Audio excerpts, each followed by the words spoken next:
Hello everybody, this is the Bulldozer, and thank you for giving me your time, and thank you for watching another one of my videos. In the background, it's going to be running some Call of Duty Black Ops 4 Kill Confirm footage.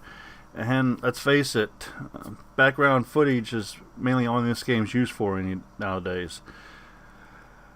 Google has really jumped with both feet into the game market. But my insight on this is going to be what I think is the good and what I think is the bad about this. First things first, like everybody else is saying, I could not agree more. If you're going to release information like this, I don't care if you only have the developers of the game in your presence. If you're releasing this footage to the public, you're going to have to know, hey, there's questions we need answered. Okay? One, how much does it cost? Well, according to the quartering, it's not going to cost anything. You have to pay for each game. But they only really showed footage of Assassin's Creed. Now, there was footage showed later of Doom, but there's also footage shown of Tomb Raider.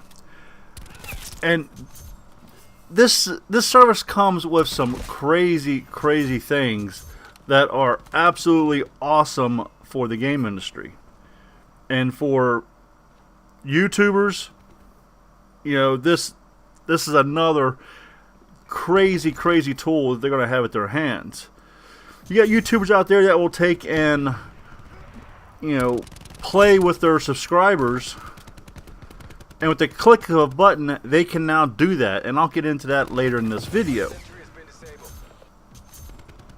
But you can also take, with the click of a button, send your content straight to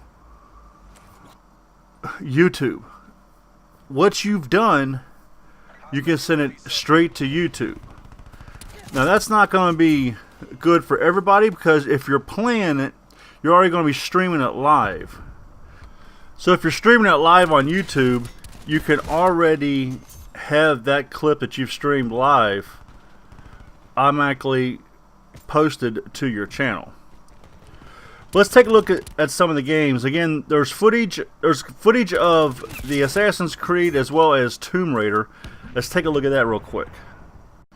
You can see here Assassin's Creed they're showing off, and the video looks absolutely insane. And this is going to be running on 4K at 60 frames per second, and that's something else that we'll get into later in this video. Now here is Doom. Doom is another game that is set for this, and again, there's no gameplay of this. Apparently there was gameplay later on, I'll call it the Doom stage, but why they did not include it in on this when they had the footage there is another huge question that people are asking. It should have been included on this. These are all developers. They're going from one location to another. I mean, you know, they're going to show like some corridors and stuff like that. They could have added gameplay showing the same thing. But here you can see that's going to be running at 4K at 60 frames per second. In the future, they're talking about 8K at, I think it's 128 frames per second. Now I'm going to get to the Tomb Raider clip here in a second, but here's the controller. And this leads into the Tomb Raider clip. You can see it looks like an Xbox controller, but this controller is so slick that, you know, believe me, I'm not trying to hype this up. It's just, it is what it is, folks. It is what it is. But this controller is so slick. I told you earlier about pressing a button and sending your video to YouTube or streaming on YouTube. I can't remember exactly which one it was. But check this out. This controller has a built-in microphone. When you plug in your headset at, there's a microphone there.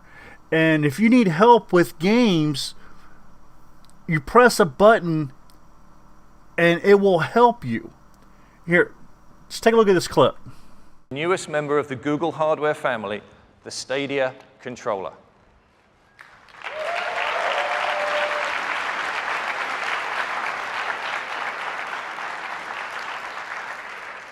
This is your gateway to the best of Stadia. It enables you to access the full Stadia experience, and there are many advantages to the Stadia controller. And the first is that it will connect through Wi-Fi directly to the game that is running in the Google data center. The Stadia controller identifies which screen or device you want to play on and links it with your game session running in the cloud, ensuring the highest possible performance and the best experience for players. In addition to the standard functions you'd expect to see on a modern game controller, the Stadia controller features two very important new buttons. The capture button is for sharing and saving your game experience back out to YouTube. The gamer can choose to share their experiences starting with a click of this button to themselves, to their friends, or to the world. They are in control. And the second one is the Google Assistant button. Pressing this button allows players to immediately access the controller's built-in microphone so they can get help from the assistant for special in-game features integrated by developers. Now this is where it can come in and help you out in games. Or more difficult. When a player is stuck on a level or puzzle and desperately wants that next beat in the story or the breathtaking views in the next level, what do? Today, they have to leave the game, fire up YouTube, find the right video, scrub to the right part of that video, and watch how it's done. With Stadia, that help will be just a button press away. Take this example from our friends at Crystal Dynamics with Rise of the Tomb Raider. When the player gets stuck on a level, like me, instead of grabbing a laptop or a phone, they just need to push the button on the Stadia controller to get help from the Google Assistant. No distractions, no need to take your eyes off the game, and no secondary devices needed. This is where one of the bad things come in, because a lot of people put videos up on how to do things, and that is really going to hurt YouTubers on the views. If people are using this, there's no need to watch a video, as he said. But let's take a look at this stat. Right now the PlayStation Pro is at 4.2 teraflops, and the Xbox One X is at 6.0 teraflops. This is going to be running at 10.7 teraflops. That's more than the PlayStation and the Xbox combined.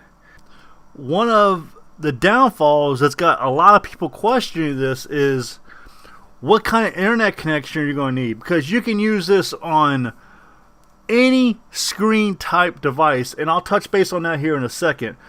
But that goes from cell phones to tablets. If you've got your TV set up where you can get it, you can use your TV. They even show an example of using the cheapest computer, and it ran with no problem whatsoever. And you can go from device to device and pick up where you left off at your last device.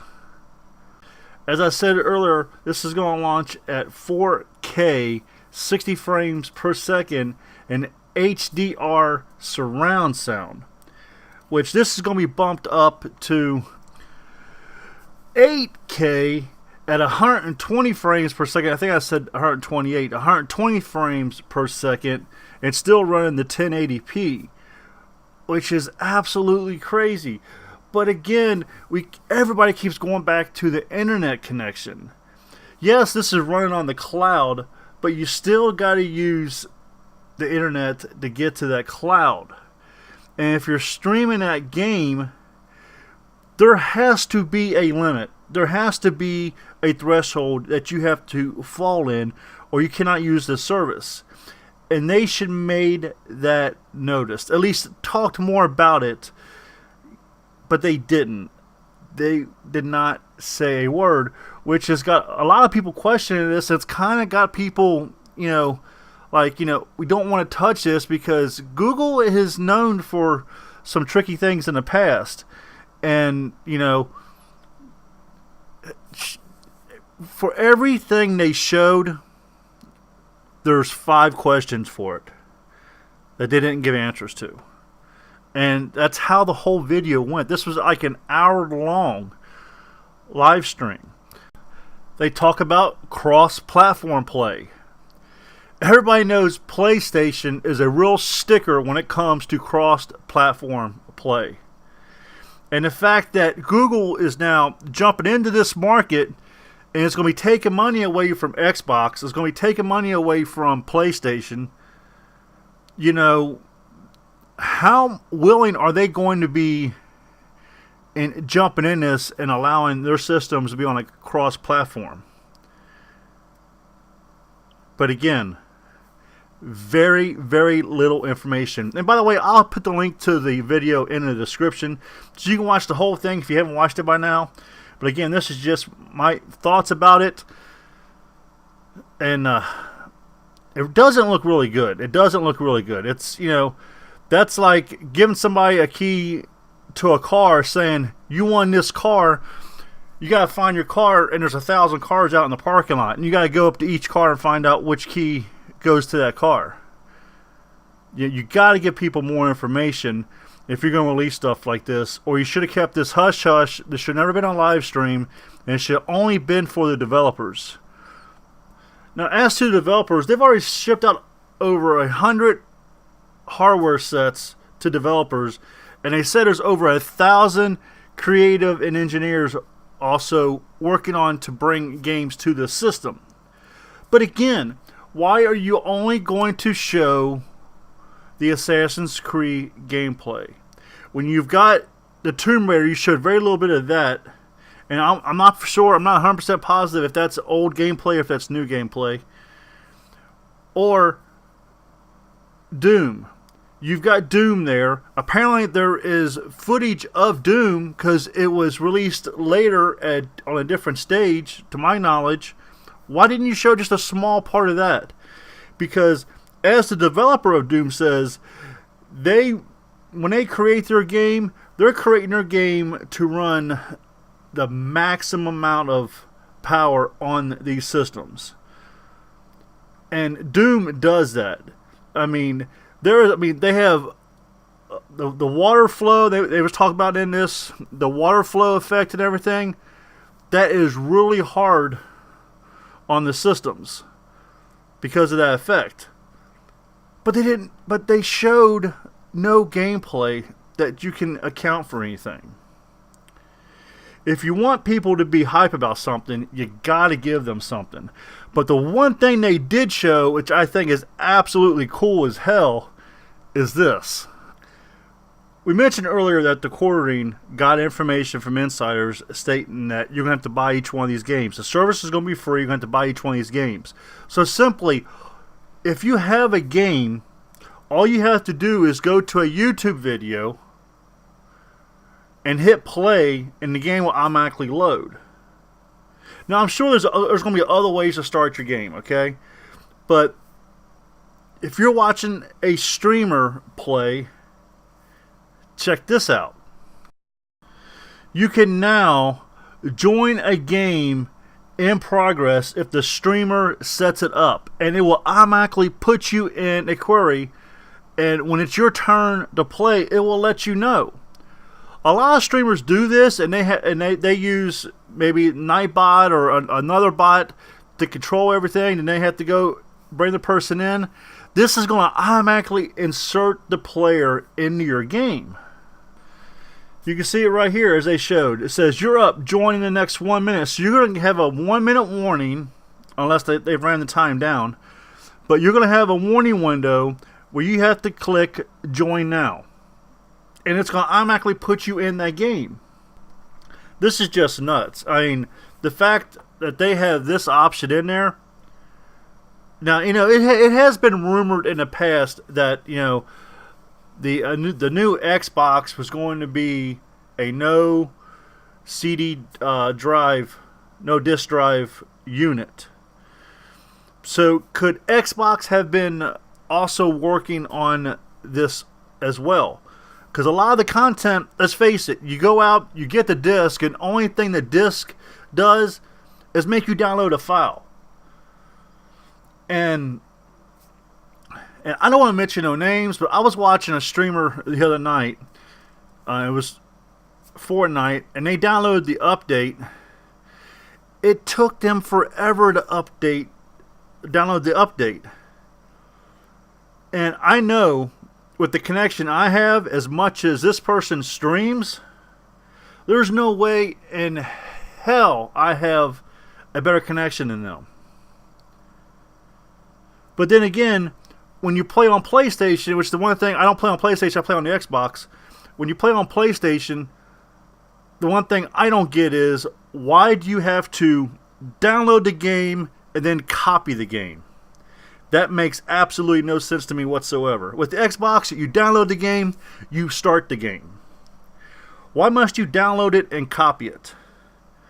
Then the other thing with the Xbox as opposed to PlayStation, that if you have multiple accounts on there, you got to download the game for every account. So if you got 2 or 3 accounts on your console, unless there's a way to set, again, I'm not a PlayStation person, okay, but when I try to play a game that my son has on his PlayStation, on my PlayStation account, I have an account, but I don't play on the PlayStation. It told me I couldn't play it, that I had to download it. Now, this was a free game, not nothing you got to play online, a free game, and it said I had to download it. It just blows my mind. Why? Why must you download the same game multiple times? And then why must you download the game and copy the game? But like I said, again, I'm not a PlayStation person. Probably every person out there that's going to watch this video, if they've still made it this far, can say, this is the reason why. Okay. But I'm not a PlayStation person. I don't know that. It just, to me, it makes no sense. I'll give you a prime example. Who was it? Can I think of the streamer's name now? I watched them download the game and then sit there and copy the game files. It was a Fortnite update. I think it was a pretty good size update, but I watched them download the update. I downloaded the update, and I watched them copy the update, and I'd already played like 2 or 3 games before their download and copy was finished. And this is a streamer with well over 200,000 subscribers. So I know they have to have better internet connection than me. Just makes no sense. That's my thoughts. Probably people, won't like them, won't agree with them, whatever. But it is what it is. But I am curious in this. Because I'll be honest, I'm starting to get away from all the cases and everything. A lot of my stuff I bought here lately has been digital. And a lot of it has to do with, I don't like dealing with people at Gamestop. And my Best Buy rewards program is almost over with, and they ended that program. So I probably will, do digital on everything.